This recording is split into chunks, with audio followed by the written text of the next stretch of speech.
How far will you go for your dog?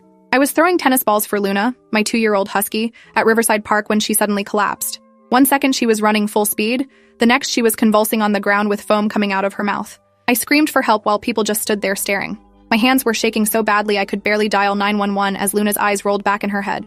A woman jogging past yelled that her dog had the same thing happen last week and to get Luna to the emergency vet immediately. I scooped up all 55 pounds of her seizing body and ran to my car, breaking every traffic law getting to the animal hospital. The vet took one look and said it was poisoning. Probably rat poison based on the symptoms. They rushed her into surgery while I stood in the waiting room trying not to throw up. 3 hours later, Dr. Patel came out looking exhausted and said Luna would survive, but it was close. The bill was $8,300 for the emergency surgery, blood transfusions, and overnight monitoring. I put it on 3 different credit cards. Dr. Patel said this was the 6th dog this month with the same poisoning, all from the same park. She'd reported it to animal control and the police, but nothing had been done. The other 5 dogs hadn't made it. I felt sick thinking about Luna playing in that park every morning for the past year. How many times she could have eaten something terrible. When I asked if anyone knew how the poison was getting into the park, Dr. Patel said the theory was someone was deliberately leaving poisoned meat around, but there was no proof, just dead and dying dogs. I asked for the names of the other families who'd lost their pets. She couldn't give me that information due to privacy rules, but she said I wasn't alone in this nightmare. That should have been comforting, but instead made me furious. 6 families destroyed by some psychopath, and nobody was doing anything to stop it. I left the clinic with Luna barely conscious in the backseat and a payment plan that would take me 2 years to pay off. The next morning, I called the police non-emergency line to report what happened.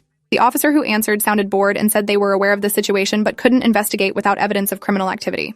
I pointed out that poisoning dogs was criminal activity, and he said they needed proof of who was doing it, not just that it was happening. He suggested I contact animal control instead. Animal control told me they couldn't do anything without catching someone in the act.